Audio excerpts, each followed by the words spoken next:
There exists a hidden framework that decides how deeply your intellect can grow. Most individuals pass their whole existence relying solely on the most basic forms of thinking. They echo, they store facts, they mimic others, yet they never genuinely reason. They assume that education equals gathering data. Yet true education, in its deepest essence, reshapes the very manner in which you reason. What you are about to grasp is not some memory aid or learning shortcut. It is a blueprint of the human intellect. The 7 stages of cognition that can transform an average learner into a genuine expert in reasoning. These stages are not merely layers of facts. They represent phases of awareness. Each level embodies a distinct approach to engaging with existence. From the easiest, where the brain simply duplicates what it observes, to the supreme, where the intellect watches itself and commands its own process of cognition. And once you conquer these stages, something remarkable occurs. You cease being a prisoner of data and become the creator of insight. The path starts at the most fundamental stage, the stage of recall. And that is precisely where most individuals become trapped, convinced that memorizing equals real education. Listen carefully now, because this is where nearly every learner on earth makes a fatal mistake. The initial stage of cognition is recall, and it is misleading. It is the stage where you mistake exertion for advancement. The more you rehearse, the more you believe you have conquered a topic. Yet the reality is, the brain at this point merely echoes without comprehension.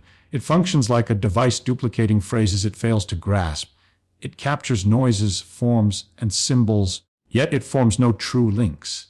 At this phase, knowledge remains superficial, like letters etched in sand. A soft wind, time, pressure, or diversion wipes it all away. That explains why people invest hours studying yet days afterward retain nothing, because recall is not comprehension. At this stage, the intellect operates robotically. It employs flashcards, rereading rehearsal, countless recaps. It grows wary, but it never expands, and the more it rehearses, the more it imagines it is advancing. But in truth, it merely strengthens the same loop of shallowness. This is where the deception of education originates. The security of rote learning. Because memorizing feels productive even when no growth occurs. It resembles jogging on a treadmill. The legs pump, but you remain stationary. Its genuine education commences when you choose to challenge the very practice of recall. When instead of rehearsing, you begin wondering, why is this so? What is the origin of this notion? How can I confirm that I truly know? That instant transforms everything. It signals the transition from hollow recall to vibrant insight, from imitation to true reasoning. So starting now to master this stage, do the following. Clarify as you memorize. Avoid passive reading. Speak aloud what you just absorbed, even if it remains basic. This compels your brain to exit echo mode and enter comprehension mode. Employ visual linking. Every recollection requires a foundation. Convert terms into pictures.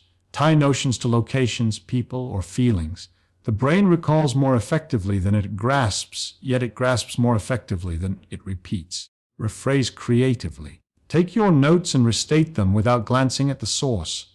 This forces your intellect to rebuild, not merely duplicate. Challenge your recall under stress.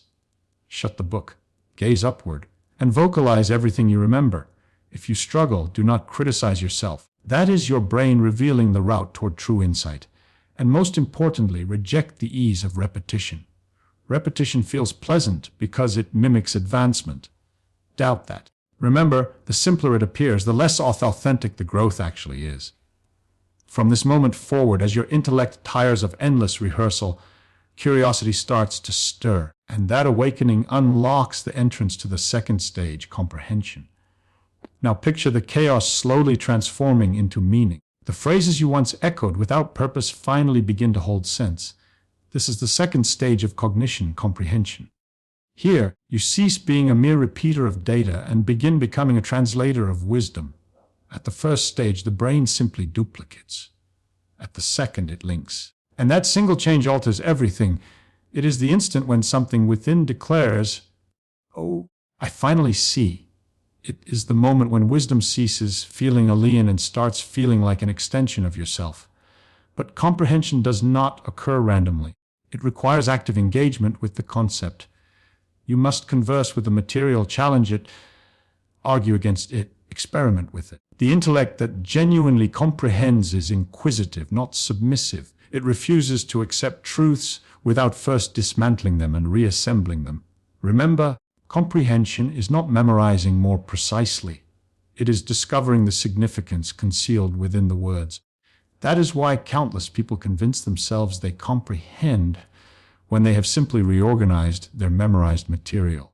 Authentic comprehension is when you can clarify something to another person without notes, and it still flows naturally, smoothly, and logically. Comprehension marks the initial step toward liberating the intellect. It is when wisdom stops feeling like a burden and begins becoming strength. Begin rephrasing what you study into your personal language. Close the text and speak aloud what you grasped. Avoid the writer's phrasing. Use your own. That compels the brain to forge fresh connections.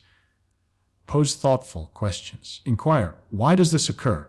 What if the reverse were true? How does this relate to what I already understand? Questioning drives comprehension forward. Teach yourself.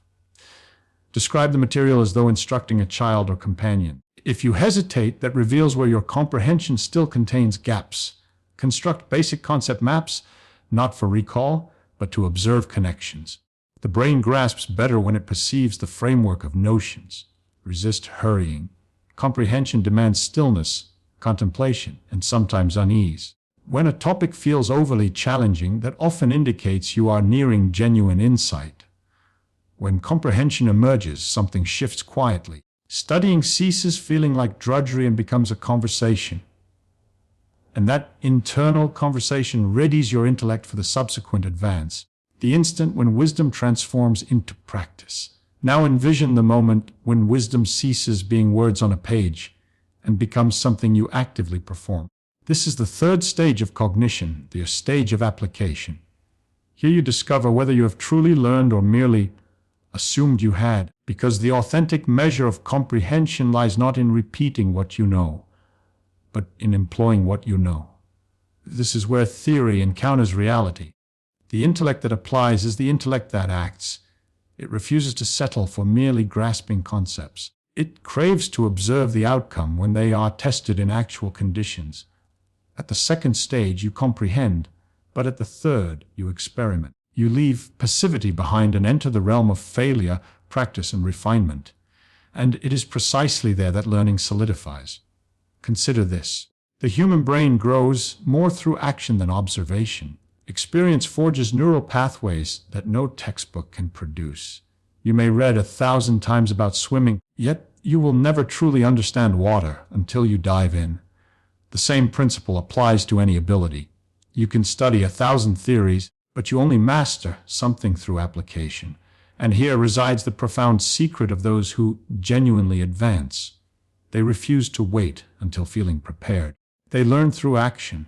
They fail quickly, adjust quickly, and grow even more rapidly. Because every instance of application serves as a mirror. It reveals what you truly command and what still requires improvement. Here is a practical method to reinforce stage 3. Convert theory into practice. After studying an idea, act upon it. If you learned a formula, use it on a genuine problem. If you studied communication, apply it during a discussion. If you explored concentration, dedicate one undisturbed hour to focused effort. Solve basic challenges daily. Tackle one concept at a time, one issue, one notion. This habit generates clarity and removes the mental clutter of attempting everything simultaneously. Initiate numerous small projects. Learn something fresh. Construct something modest to demonstrate your grasp. It might be a brief paragraph, a snippet of code, a basic experiment, or a short video summary. The goal is to externalize your learning, examine your errors right away. Mistakes teach most effectively. When something fails, do not flee, investigate. Ask, why did this collapse? What alternative approach might have succeeded? Maintain the cycle of action and reflection. Apply, observe, refine, repeat. That rhythm defines authentic learning. Progress rarely advances linearly but spirals upward. With each rotation, you ascend slightly higher. As the intellect begins applying knowledge, it awakens a fresh kind of strength. The strength to resolve problems. But something more profound awaits, because application merely initiates intelligence. The following stage involves perceiving what others overlook: patterns, connections, the unseen threads linking concepts. Now picture the instant when everything starts interweaving. Nothing appears disconnected anymore, and each notion begins unveiling hidden ties to others. This is the fourth stage of cognition, analysis, where thinking ceases being sequential and becomes systemic. Here you stop seeing isolated facts. You perceive relationships. While most people continue attempting to memorize details, the analytical intellect sees how the elements interlock. It seeks to grasp causes and effects, parallels and contrasts. It examines contrasts and silently starts decoding the underlying logic of existence. This is the stage where strategic reasoning emerges, the perspective that distinguishes essentials from distractions. Because when you grasp how one thing relates to another, you begin comprehending the entire system. And that alters everything. Data ceases being fragments and becomes architecture. Analysis marks the dividing line between the ordinary learner and the authentic thinker. Those who analyze refuse to accept concepts at face value. They disassemble ideas, inspect each component, and only then determine how to reconstruct them. That approach makes learning dynamic, alive, and uniquely personal. But beware, analysis demands effort. It requires deeper and therefore slower cognition. And that is precisely why so few persist at this stage. Many mistake mental strain for failure when in reality that discomfort signals the brain expanding. The more you contrast, the more you comprehend. The more you dissect, the greater clarity you generate. And gradually, you begin noticing patterns that once remained hidden. That is the instant when thinking stops passively following knowledge and starts generating it. Begin by contrasting opposing concepts. Take two ideas and inquire in what ways they align. In what ways do they conflict? This straightforward practice pushes the brain beyond rehearsal into profound analysis. Construct comparison charts. Record contrast causes and outcomes across topics. It is not merely about recall. It is about recognizing patterns. Develop relational concept maps. Do not simply link terms. Link logical connections. Because affect hierarchy interdependence. View knowledge as a living system. Pose higher order questions. Avoid merely asking what something is. Instead, ask how it relates to another or what shifts if one factor changes. Comparative reasoning serves as the training field for the analytical intellect. Embrace slowness. Profound thinking progresses more slowly but proves vastly more potent. Effort represents the cost of clarity and the evidence that your intellect is advancing. When the intellect masters analysis, it begins thinking strategically. But something vital remains absent: the capacity to discern what genuinely matters. Because recognizing patterns is one skill, deciding which patterns hold significance is another, and that is where the subsequent stage of cognition emerges: judgment. Focus closely now, because this marks the moment when thinking transcends mere intelligence and becomes wisdom. The fifth stage is the stage of evaluation, of prioritization, of clear discernment. Here you do not simply comprehend existence. You decide what truly holds value within it. Thus far, you have learned to recall, comprehend, apply, and analyze. Yet none of these skills possess real strength unless you can select. Recognizing what to disregard matters as much as recognizing what to comprehend. An intellect incapable of prioritization suffocates beneath information. An intellect that discerns clearly constructs a wisdom. This is the stage where knowledge becomes standards. You start realizing that not every notion merits equal importance, not every claim stands firm, not every theory proves practical, not every conclusion holds truth. The evaluating intellect questions everything, including itself. At this phase, thinking becomes deliberate and accountable. You cease following templates and begin establishing your own benchmarks. You stop seeking solutions and start formulating superior questions.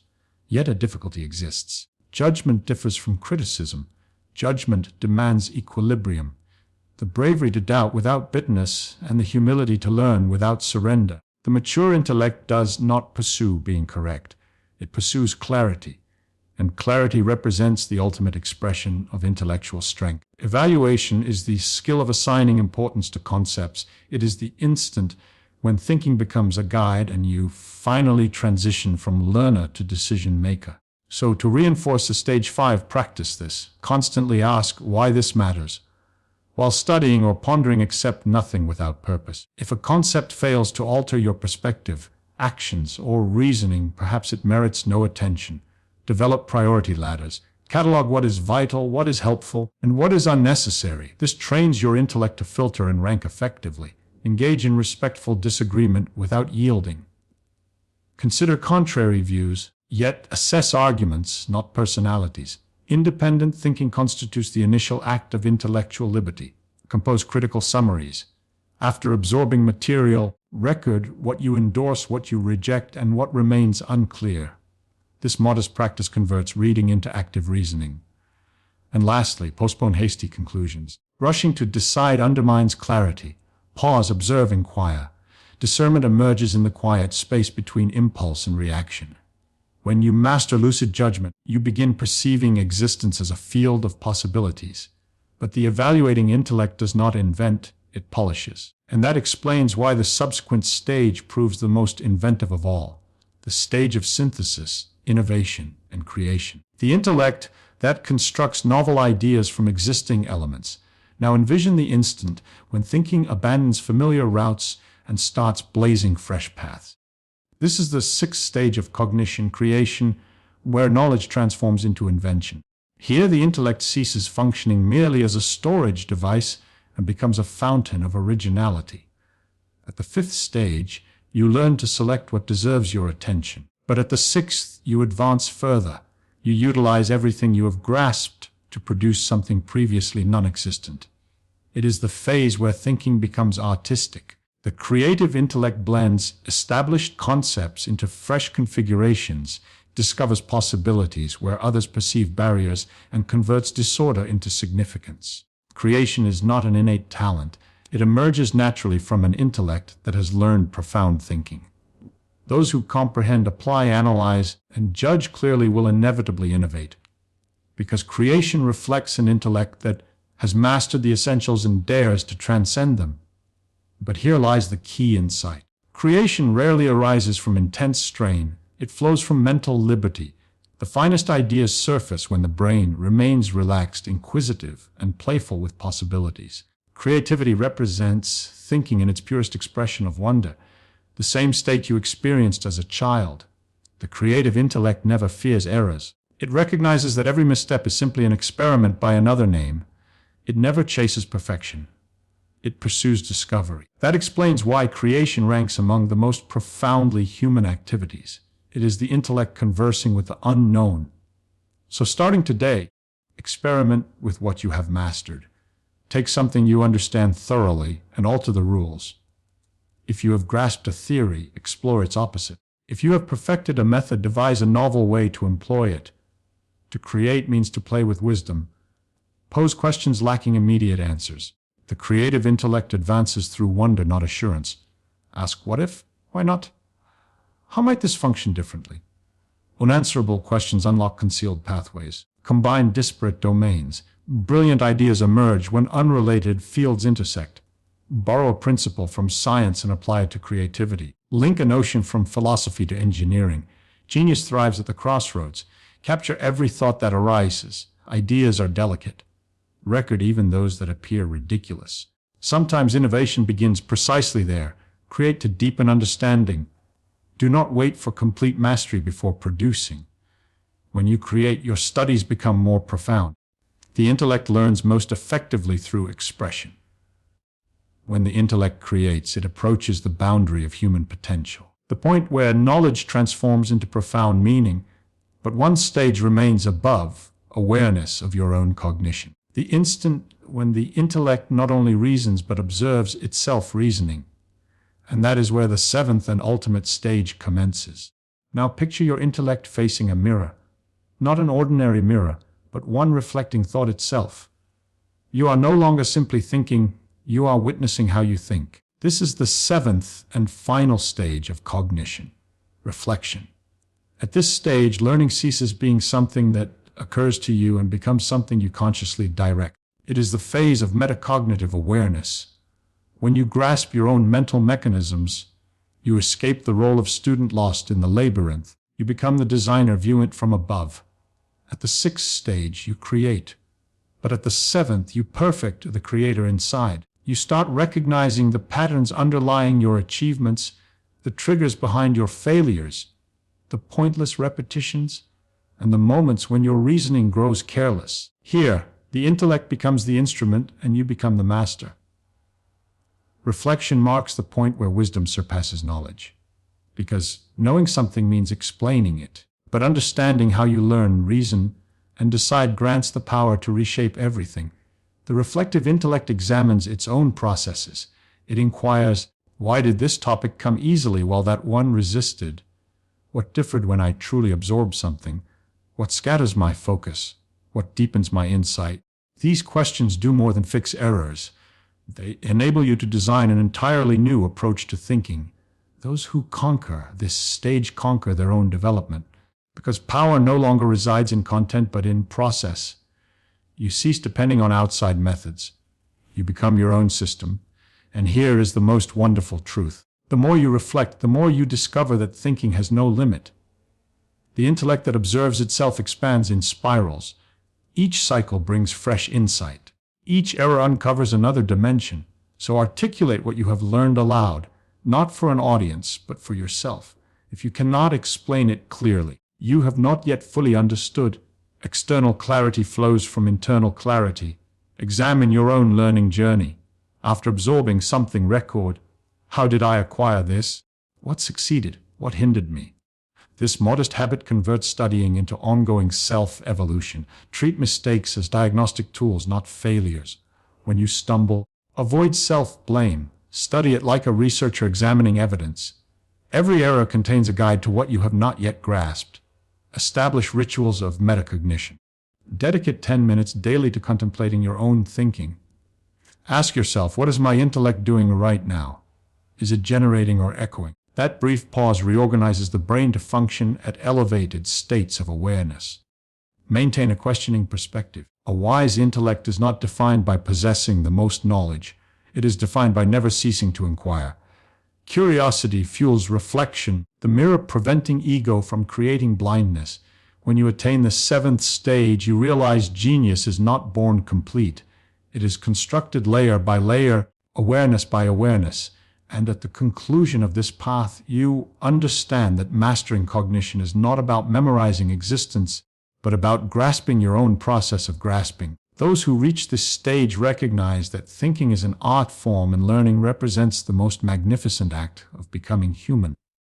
Now, for all of this to truly embed itself in your subconscious, write in the comments, I choose to reason at higher stages. Doing so will root the concept in your mind and motivate others to follow.